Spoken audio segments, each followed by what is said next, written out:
Welcome to our podcast series, Podcasting in Exotic Places to Cure Cancer. Did you know that every 3 minutes, someone in the United States is diagnosed with blood cancer? Because before this, I didn't either. We wanted to find a way to do our part to help, because we also have lost people to cancer. My grandmother just passed away from leukemia, so we decided to do something different. Podcasting in exotic, wild, and attention-grabbing places. To raise awareness and money for the Leukemia and Lymphoma Society, a group that helps patients with medical expenses and funds to research for a cure. To donate, just click the top link in our bio and that will take you to our GoFundMe. At the end of September, 100% of the money raised in the GoFundMe will go to LLS.org. Why not donate straight to LLS? With GoFundMe, we can track what everyone is raising, so we can share that with you. Don't want to donate, but still want to help? Share this podcast with your friends and family so more people see it, and maybe click that donate button.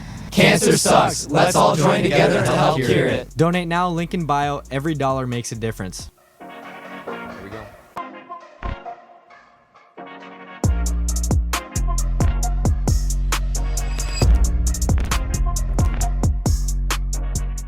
Welcome back to the Beyond the Spotlight podcast, hosted by myself. My name is Jack. And I'm Aiden.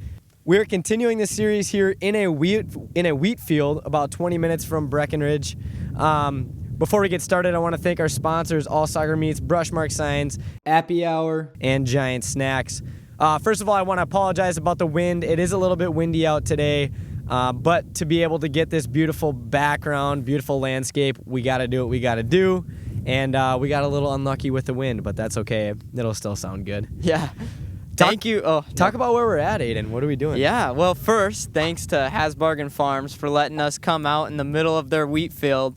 And it's not just in the middle of a wheat field. They're harvesting it today, right now. In the background, you guys are going to see combines, 3 combines going back and forth. And they're just down the way. They're just down over there. So when it cuts to my camera angle, you'll see them on their way back, and then when they'll be behind us too. So let's pop up some drone shots of it right now. Throw up some drone shots. We had the drone up in the air, and this is awesome. This is really cool. This is cool. Yeah, absolutely. Another cool thing to talk about is our behind the scenes video.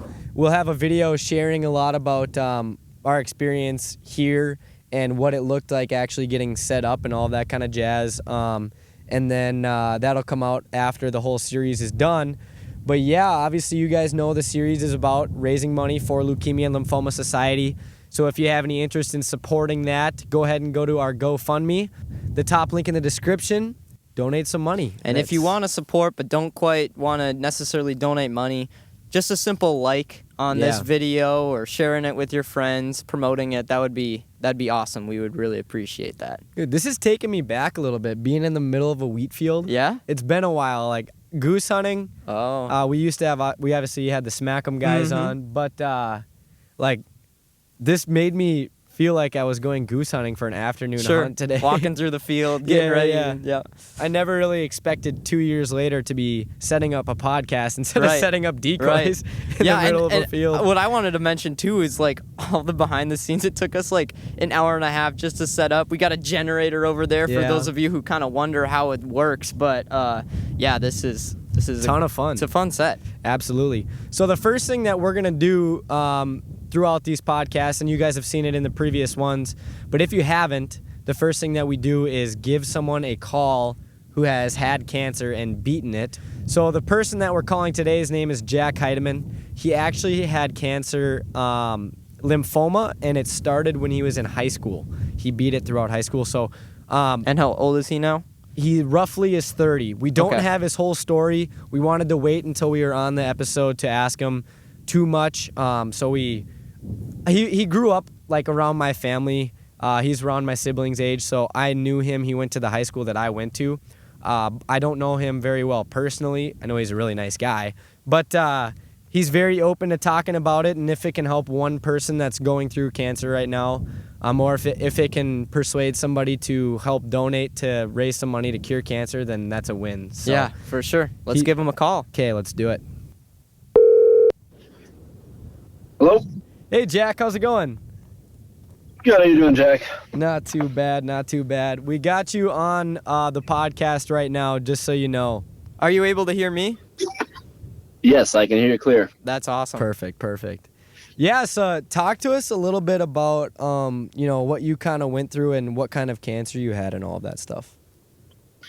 Yeah, for sure. So when I was a freshman in high school, it was 2011, and I was actually wrestling that year.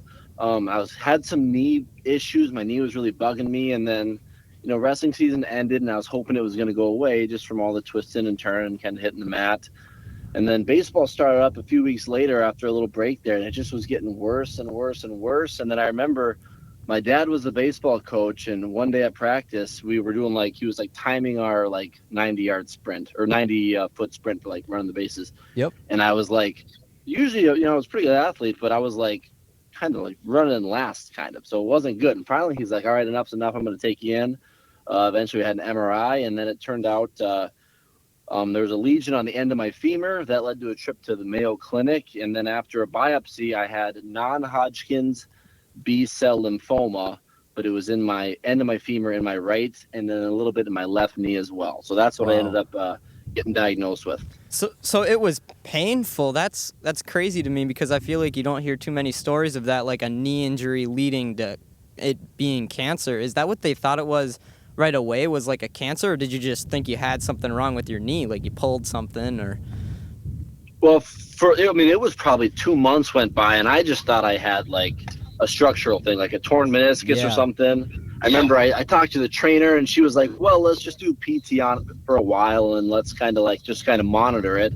And we kind of did that for probably a week until it was just getting bad. And so eventually my dad's like, you know what, enough's enough. Let's just go in and kind of take a look at things. And so he had a friend who was an orthopedic surgeon, and he kind of snuck me in for an MRI. And, thank goodness he was able to, because it was the MRI showed that, no, we got a problem here and it needs to be looked at. And so that was on Saturday morning. I think I had the MRI on a Friday. I think he called my dad on a Saturday morning, and that day we were making the drive down to Rochester to go to Mayo Clinic. Wow. So can you take us back to the moment that you were diagnosed and what was going through your head at that time? Yeah. So, that was a crazy time. So I remember when I went down to Mayo, they did a whole bunch of tests. All sorts of scans and all these things. Then they did the biopsy at the end of the week. And then they said it would take about a week or so until they could get the results. And so, I was luckily young enough, a freshman in high school, to where I was a little bit maybe naive and didn't know any better. I know for my parents that was a really stressful time, because they just understood, I think, the gravity of the situation a lot more than I probably did, being in high school. But then I remember, going back to Rochester that next week and sitting down, and kind of how you'd imagine the talk where they'd say, all right, you know what, you have cancer. But I remember at the time when they did tell me that, although, it was a tough to hear that message, but they were actually super, super, super happy at basically the diagnosis, because they thought it was like a bone cancer, like a sarcoma, and they were thinking, oh my gosh, we might have to amputate a leg here. This might be a lot worse. And the fact that it came back as lymphoma, it's a very treatable cancer. And so, although, for the average Joe, that's horrible news, right? But for the doctors, they couldn't have been more thrilled with that outcome, just because of the treatability of the cancer that I had. 100%. So what did the treatment look like for you during that time, and then what gave you strength during your treatment to keep going? I'm sure the community rallied behind you being a freshman in high school and finding out you have cancer, of course. Oh, for sure. There's a lot that I could say there. And so, I was 14, and so it was I was right on the edge of are we going to treat him as a child, or are we going to treat him as an adult? Because I was 14, I was going through puberty, and the childhood treatment is basically a lot more intense, and they just didn't know basically what that would do to kind of my long-term growth. And so eventually they said, you know what, let's basically give him the childhood treatment route, which ended up being good because it's much higher success odds for doing that. And so that's the route they took me down initially. And I remember right away, it was about a month of treatment, and it was, pretty heavy duty chemotherapy dose. I was fortunate. I only had to go through chemotherapy. But right away, it was like a month-long trial of all these stuff that they were giving.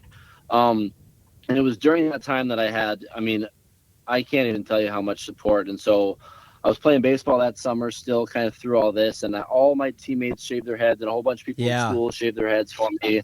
They made these T-shirts that said "Strike Out Cancer." I mean, people just coming over to the house and mowing the lawn unasked. I mean, like planting flowers for my mom in her garden and everything, bringing meals over all the time. That's So there was a amazing. lot of like things like this. And then the Make-A-Wish got involved. And so I golfed a lot that summer as well. So I ended up getting a golf cart through Make-A-Wish. And so those are some of like, the things that probably people saw a lot. But I can't even things from like, I would get letters from random people from other towns. Like I'd go have a baseball game in Pelican, and then I'd get a letter from somebody that just says like, hey, I see what you're going through, and just kind of the support from them. I remember playing Holly in baseball, and they brought out a signed wooden bat of all the players on the team. The coach kind of delivered that to my dad, who was the baseball coach, at kind of the pregame meeting. And it's kind of funny because full circle now, I'm coaching the baseball team. And I'm still coaching against that guy. So, yeah, there was a ton of support in the twin towns of Breckenridge, Wahpeton, just from all sorts of people on all of the things they did, but also from the greater area as well, people that you would never suspect would even know what's going on, that were providing me a lot of support along the way. That is unbelievable. It sounds like everybody rallied behind you. What surprised you most during your cancer journey, either emotionally or physically? Well, I would say it was definitely a physical thing. And so like I was telling you, I had my initial cancer treatment, which was about a month, and that was like the heaviest doses. But when I was going through that, you don't really know what to expect. It's a first time thing, they tell you some things, but everything's kind of new. But after that happened, they did another test on me, and it turned out that I was cancer free at that point, which was, of course, great news. I was a rapid responder, so I wouldn't need any further treatment like radiation or anything. Nice, yeah. But after that, they put me on 15 rounds of what they called maintenance chemo. And so I would go into the hospital. It was basically a 21-day cycle. And so at the start of the 21 days, I would go into the hospital, and they would give me my chemo via my port. And then I would go home after that first day, and I would take 5 days of oral chemo. Sure. And so it was like a 21-day cycle, essentially, is what it was. 6 days on, and then 19 days off or whatever. And so I remember thinking, okay, this isn't going to be so bad, but you know what? Progressively, it gets worse and worse. So one thing I guess that surprised me is you think the longer you're in it, the easier it gets. But honestly, I had an opposite effect, and the longer that it went, the worse and worse it got for me, just because you knew what you're walking into. Because during those 6 days, you progressively start to feel worse and worse and worse as you're kind of taking this chemo, and then you would stop, and then you'd kind of come out of it. It would take you a few days to kind of get feeling better. But then for like, an 11-day stretch, I was feeling really good. Like it was like back to normal, and so I'd be running around and hanging out with my friends and playing sports and do whatever, high school kids do. And then it would come the dread of like, oh gosh, I got to go back in and do this all over again. And so those 15 rounds ended up taking a little over a year. And so the one thing that I thought was surprising is just every round was just like more dreadful and more dreadful. You start counting down the days, and eventually, you work out of it, and we're all better for it in the end. But that was surprising to me. I thought, just being more experienced in it, you would handle it. But it was, it definitely got tougher the more time went on. The community had such a great response for what you went through, but how were you feeling like emotionally in the moment? Were you kind of like a little worried, or did you have the confidence that everything was going to be okay? I think there's always worry, especially when you get news like that and you don't really know what to expect. And I mean, I wasn't like looking anything over the internet. I was just kind of listening to the doctors and taking what I was told. But I definitely think I had a confidence about me, and maybe that some of that comes from, I'm just very competitive by nature in sports. And so this was a challenge, and we're going to take it on and see how we come out the other end of it. But I think also during this time I definitely was strengthened by my faith. And I've always been a Christian, but I think whenever you have a kind of a trial or a challenge like this certainly strengthened my faith, and that went a long ways. And I also had a super positive attitude without. And so, I did my best to have a normal life. Obviously, I was going through an unnormal circumstance, but I still, from a day-to-day aspect, I still kept things pretty the way that they used to be. I was still going to school as much as I could, as long as I felt okay. And my teachers were super accommodating with that. I was still playing sports as much as I could. I couldn't play football because if I got injured, it would create problems, but I was still along kind of with the team. I played baseball during that time period because it was less of a risk. And so, I still hung out with friends and did all those things. So, my life didn't change a ton. Yes, I was going through a lot, but my day-to-day situation, I tried to keep as normal as possible. And, I had a really positive attitude. And I think the reason I was able to have such a good attitude about everything was kind of tying it back into all the support I received.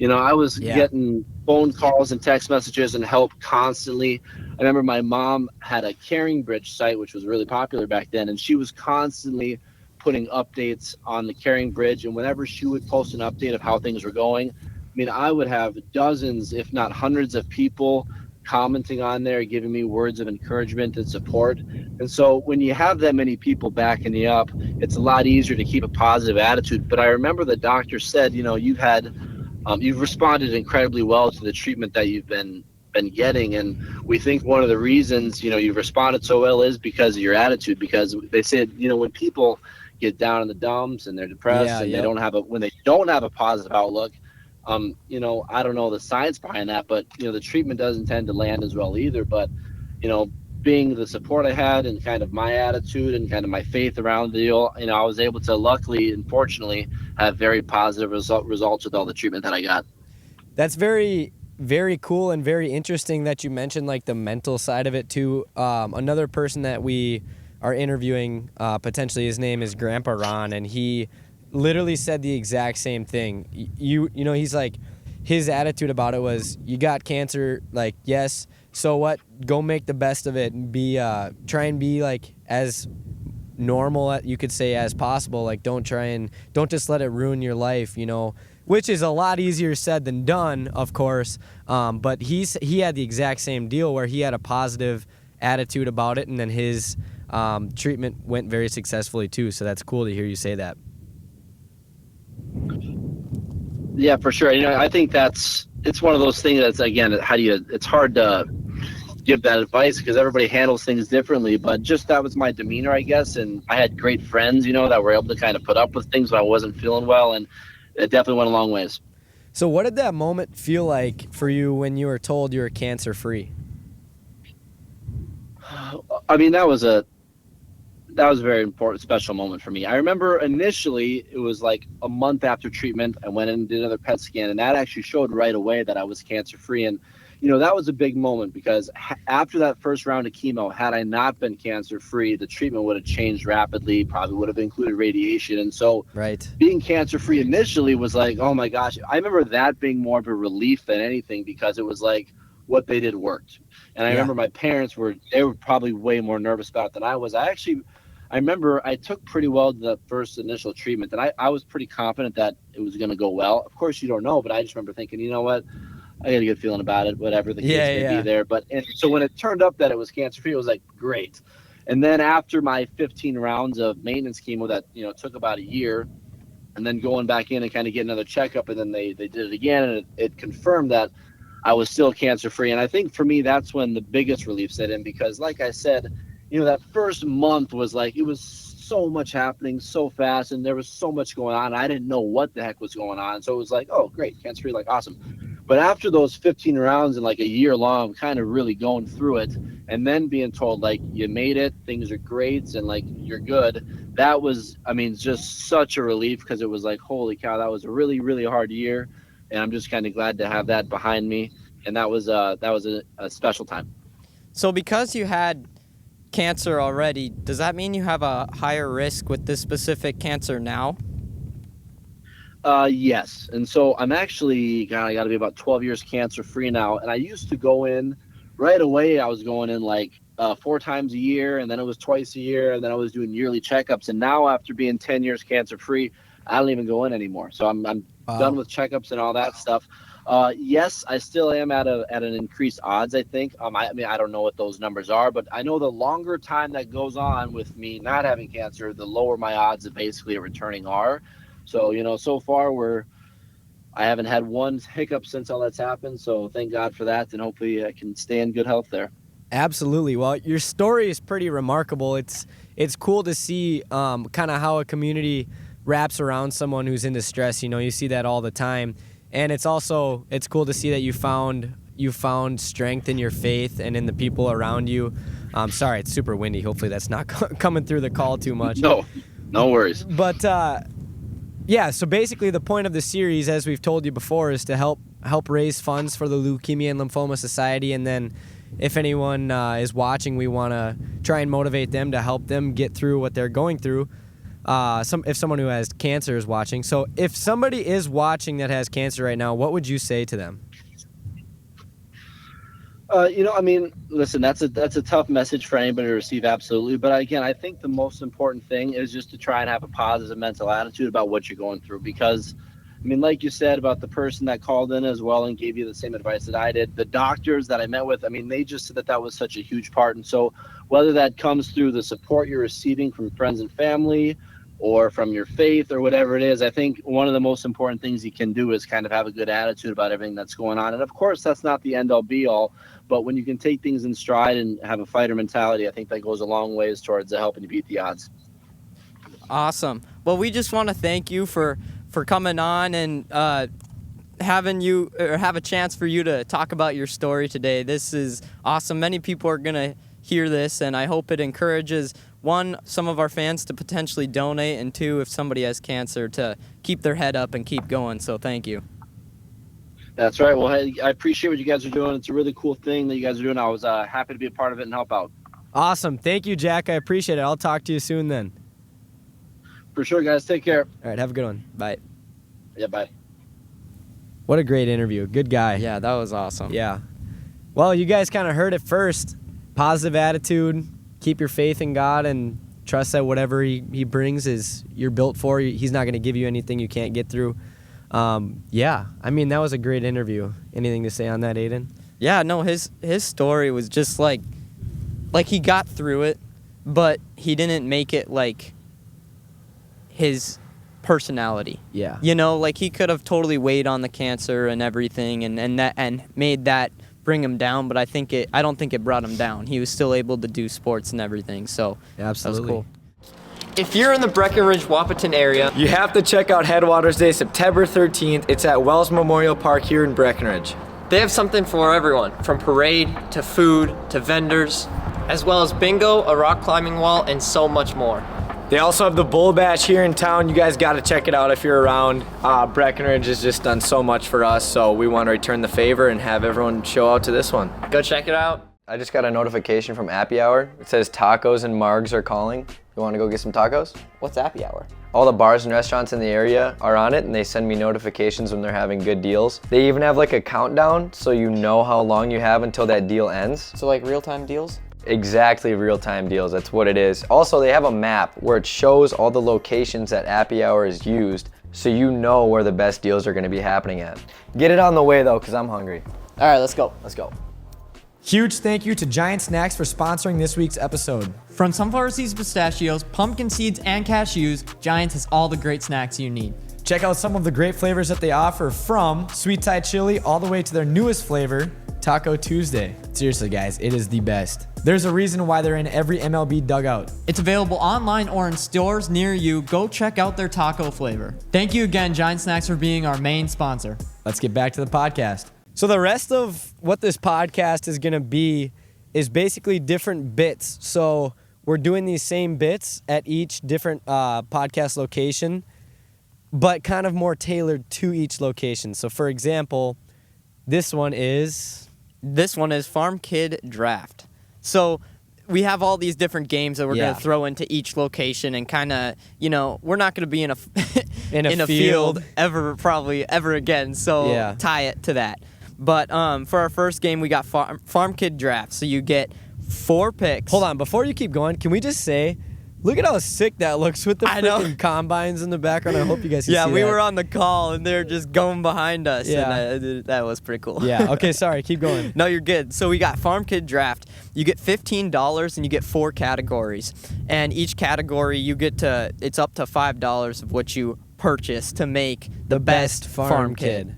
Okay. So, and Jack doesn't know any of these, so he doesn't even know the categories. So I have to try and make the best Farm Kid. He's going to give me a certain amount of answers, each with a different price. And then my budget is what, $15? $15. Okay, sounds so good. keep it in $15. All right. You got to be safe because you don't know what the next category is. Right. Yep. So we're going to start with Farm Fit.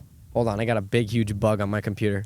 Okay, farm fit, like his outfit? Yep, his outfit. Dude, farm kids are gonna clown us right now, especially because I'm wearing jorts. You better have jorts on this category. For $5, Wranglers, tucked shirt, and dirty boots. For $4, hoodie, ball cap, and jeans. For $3, shorts and a wife beater. For $2, Oh, gosh. a full suit dressed for a wedding. And for $1, swim trunks and flip-flops. Ooh. Can you say number 3 again? Number 3 is shorts and a wife beater. I think I'm gonna go the $3. $3. Wait, shorts and a wife beater? That's basically the same as flip flops and a swimsuit. It's just different materials. I'm actually gonna go. I'm gonna go with the suit. A That's full $2? suit dressed for a wedding? Yeah, for it's a farm $2 kid. and you're still covered head to toe. I'm thinking more. They're just gonna get dirty, is what Yeah, you're I saying. don't care. But It's- you're keeping it's it not safe. about- yeah, I got you. It's I got not you. about style. It's about comfortability, which those. You don't aren't the think he'll most get comfortable. hot out in the No, farm? no. They got ACs in the All right. cabs. All right. Not that they just spend all day in a cab, but when they're in the cab with the tractors, they got AC. I'm thinking more functionality. You're not going to get covered in dirt on your skin. That's the cheapest thing that still keeps your skin safe. All right. So we're going. You got $13 Yep, left. when we're in a Next full suit. Okay. is strength. Okay. Tosses hay like it's nothing for $5. For $4, can bench 225. For $3, strong but slow. Strong but slow. For $2, the same size as me. And for $1, built like an 8-year-old. Why are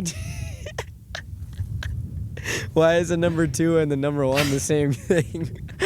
I knew you were gonna say that. I'm See, just kidding, bro. You could play I it had safe, to- and you could get a nice. I mean, for my price of my size, I think Yeah. it's a pretty good deal. But Well, I benched 225 one time, believe it I or knew not. you were gonna say Well, that too. you bring it up, so I feel like I'm not worth $4 just because I can bench 225.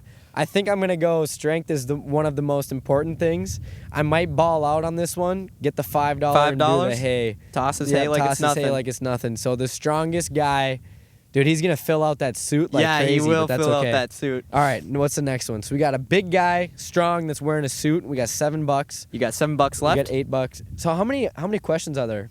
4? Well, there's 4 Okay. categories. Yep. So I got $8 to split between 2 categories. You have $8 left. Yeah. You did pretty good on that first yeah, one. that's great. Here we go. We got $8 Ready? left. Skills is the next category. So I can get 5 and 3 or 4 and 4. Are you kidding Yep. me? All right. Yeah, Let's you do did it. pretty good. I might go under budget.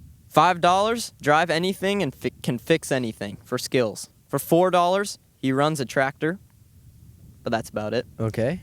That's $4. Okay. Well, runs tractors, I should say. Yeah. For $3, knows chores, but needs help. For $2, he Ah. can feed the animals, but not much else. And for $1, he just rides along. he's just good company. Yep. I don't think that'd be worth my money. Just a strong dude is just good company. Yeah. Oh my gosh. We got $8 left. I'm gonna ball out. Give me number 5 or $5. All right, $5. $5. He can drive anything and fix Yeah. anything. So he's got the brains Yep. and he's got the strength. Yep. The only problem is he's wearing a suit. All Yep. right. So I got $4 All left. right.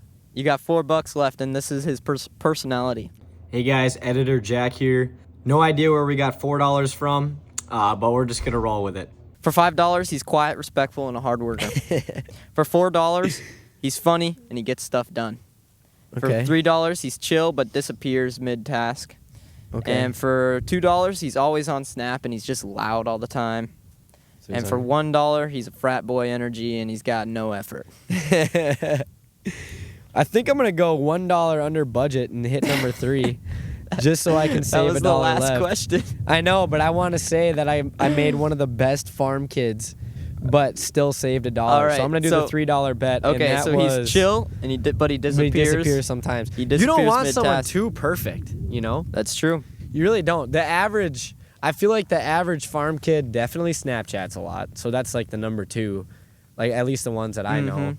But Yeah, they just let the tractor run on its own, then they're snapping you in the tractor. I dude, feel that's like people's biggest pet peeve is when you just assume all they do is sit in the tractor while it drives itself. Yep. That's like they're my buddy's biggest pet peeves. But well, that's just what they do. No, I know. Obviously the job is way more difficult than that.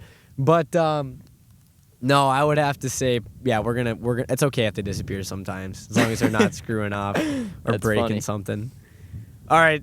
So that was probably the best farm kit ever made. But the next thing that we're going to do is a wheat product hunt, which basically means we're in this wheat field right now. Aiden and I know next to nothing about farming. Yeah, Besides, we don't know much. the little that I know is from hunting, and it's still not much. I've just never been around it. So we're going to try and see who can come up with more products or more food items that are made from wheat or have wheat in them.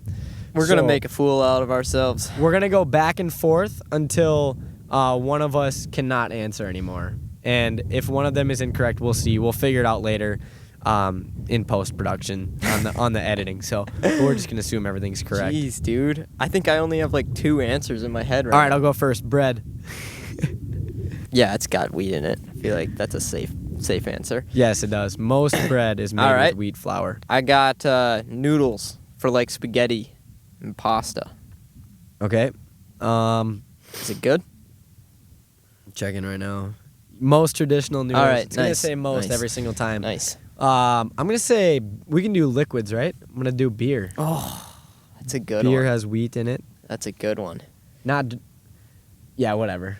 Some form of wheat.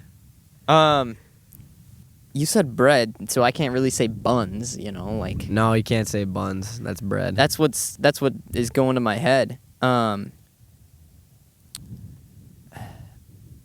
Dude. I'm going to say clothing. Oh, are we going Does some- everything? Yeah, you might as well. Oh, okay, I got you. I'm going to say clothing. Does some clothing have wheat in it? when we search it up and find out that there's so many more things that have wheat in it, we're gonna look like idiots. Yeah, we are. All right, come on. Guess some. Yeah, Guess some. everyone food. listening is probably like, I know this. Like, there's Yeah, so many yeah. things, You said clothing. Yeah. It doesn't. No. Oh, What do you got? Do you have any more food ideas? you could. Okay, honestly, I just looked up a list because we only got, 3 items? We basically hit them all. No, we didn't. Here's why. Breads and baked goods. It has white bread, bagels, rolls, cakes, donuts. All that's basically bread. So bread basically covered all that. Pasta, all the different types of pasta, it was noodles. Snacks, I mean, you got crackers, chips, all that stuff. That has wheat. True. I didn't even think about chips. Processed and packaged foods, but that's pretty broad. Some sauces, like some salad dressings, teriyaki, gravy, and then you have beer. And then, like veggie burgers and stuff. It says more than 70% of processed foods on the grocery store shelving has some sort of wheat, some form of wheat. I mean, that was a tough game to play. No, it was a tough game, but We learned. didn't. Yeah, we did learn. That's awesome. Search up any weird things that you would be unexpected. Maybe not food, I mean, it says soy sauce, French fries, licorice and some other candies, seasonings and spices, medications, ice cream. Ice cream. Really? Yeah. Soup, Wow. Play-Doh, Wow. toothpaste, rarely, but some. All Okay, of that that's stuff probably- it could be says made rarely. off of the wheat we're sitting on right now. Yeah, who really knows? After the Hasbargens watch this, they're going to be disappointed in us. Yeah, the Hasbargens are going to be like, all of our wheat goes to this. We should have like a barbecue or something around the shop. We do partner with All Soccer Meats. Let's try their new location in Fargo.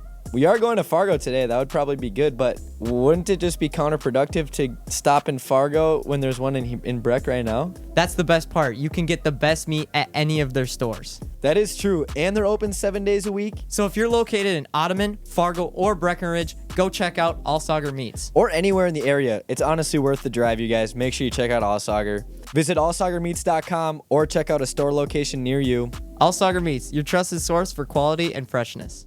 Brushmark Signs is a family-owned and operated business out of Detroit Lakes, Minnesota. Their designers can create logos, banners, indoor or outdoor signs, Digital message boards, decals, and apparel. as well as promotional items, window tinting, and more. Guys, they literally do it all. They even ship nationwide. Give them a call at 218-847-3599. or visit brushmarksigns.com. Thank you, Brushmarks. What a beautiful day, dude. Dude, this Seriously, is- could not be better. Besides the wind, obviously, for the I'm sound like quality. so happy right now. We're just in the middle of a field Yeah. filming a podcast for our series. This is awesome. You know what I'm gonna do? I'm gonna do one thing really quick that we've never done on a podcast episode before, and that is post an Instagram story while we're filming. Ready? Can you do one of those double? Can you do that on Instagram? No, I can't. That's fine. What's up, guys? We're filming on the podcast right now. Live. Aiden, say what Not up. really live. Kind of live. Kind of live. We got combines in the background. Everybody, make sure you guys tune into this episode when it comes out in September. My What's up, glasses guys? are We're filming on the crooked, bro. podcast Right now. Aiden, say what They're up. fine. You never told me the whole They're time my fi- I'm not glasses gonna- are crooked. They're not that bad. They're not that bad. You know what? We kind of got like a couple worlds first. I feel like maybe not worlds, but like we got a couple World's firsts. First five. Gotta be first five, top five. You know what I mean? Yeah, for sure. But like, one, we're filming a podcast outside, which doesn't happen that often. Two, we're in the middle of a wheat field. Yeah. I We was can gonna say say- Minnesota's first. Yeah, Minnesota's first. We just did a live. That was for a first for us. For us. Too many Picture the firsts. story. Yeah, if you guys don't follow us on Instagram. That's where we are the most interactive on our stories. People DM us. We can collaborate with you guys. So just make sure you follow us there. But yeah, that was a cool first. All right, we got a couple more things that we want to do. Is one of them is a debate topic. So we got a topic here, and you and I have to debate. I didn't even know. Yeah, I wanted to surprise you with Oh this. boy. Do you think that you could handle a full harvest season easily right now? How so? In the fact of being a farmhand, working on a farm. No. And I'll tell you why. I think my allergies are so bad. Okay, pretend you don't have allergies. Okay. Just for the fact that it's hard work. Just, for the hard work, I think I could do it. I don't think you could do it. I don't like this think I debate could. topic because I'm kind of attacking you. Yeah, you are. I was wondering where this was going. Yeah. And I knew that he was just going to disagree in some way, some form. Because we're always talking about what do we disagree on. Which is not many things. That's a Yeah, problem no, with that's trying what- to... that the is thing what's about tough. the podcast that you guys don't understand, or people don't understand sometimes, is that in order to have a good conversation, you kind of have to disagree so that Right. there's growth. But we agree on so much, so Yeah. it's hard to do that It sometimes. is tough. And then when Jack goes, I don't think you can.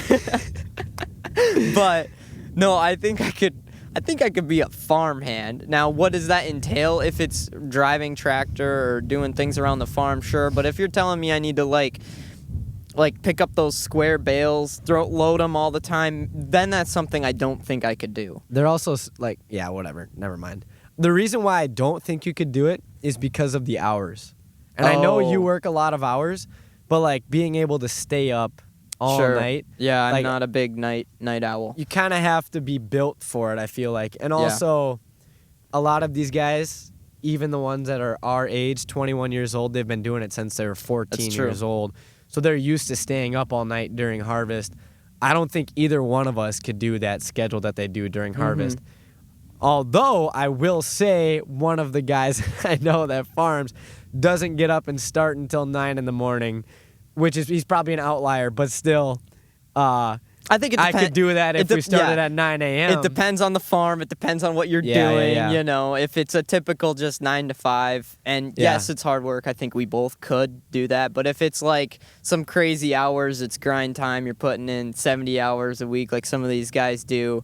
I don't even want to do that because I like hunting season. So yeah, that is you tough know? for them. It's bad timing. They It don't is even bad get to timing. go bird hunting, deer hunting, anything. Right. It's like Right. Is this what you expected for this podcast today? as far as as far as we were in communication wow, with very the farmers. windy, very very windy. Yeah, but like for Sorry. some reason, I thought wheat would be taller. Like I felt like the wheat would be like above our heads right now. That's funny. No, the only reason I kind of knew it was gonna be short is from hunting. Sure. And like I lived here my whole life, whereas you're more in Fargo. Well, I've seen a wheat field, but I guess Yeah. I've never like walked in one. Yeah. No, this is about what I expected, honestly. This is pretty much exactly what I expected. We'd be in the short ones while they're combining behind us. Yeah. So you expected it to be like 6 feet tall? No, not like corn. I didn't expect it to be corn. I was kind of expecting us to have the tall stuff right here, like there, you know, right on our tails, right behind us, and I was kind of expecting it to be like almost shoulder height. Yeah. Which now, of course, everything behind us is all cut because the combines have been going back and forth. But I also think it's kind of cool that they have 3 combines going out at the same time. I didn't expect that. I thought it would just be one. So. Yeah, no, that's how they do it a lot. That's like they all kind of go in a line. Yep. So that's pretty common, I feel like. Mm-hmm. I do also want to say one thing. I got one topic to talk about quick on like why we're doing like a GoFundMe versus donating straight to LLS.org.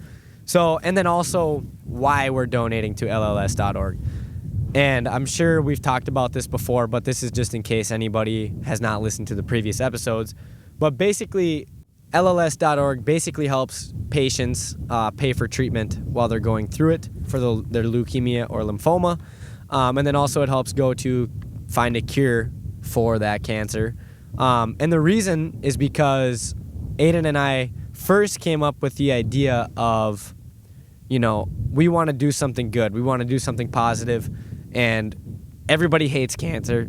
Everybody hates cancer. Everybody's affected by it in some way or another. What's a good thing that we can do? How can we support? And that is by raising money. And then we tried to find what organization we wanted to donate to. My grandma just recently passed away a couple months ago now from leukemia. And I talked to my mom about it, just about, you know, what she put her money into or where she's been, because I know she's donated a lot of money to this cancer foundation. And I found out it was LLS. We did some research on it. We talked to a couple of the individuals that work there, the local representative of the Minneapolis location. The one problem that we had was that we couldn't track how much money was donated through the podcast. We have a goal of $2,500 that we want to reach, and we just couldn't track it, at least from you guys. We're going to go to local businesses and see if they'd like to donate, and we'll know how much they donate, but you guys watching that donate, we're not going to be able to track if we go straight to LLS.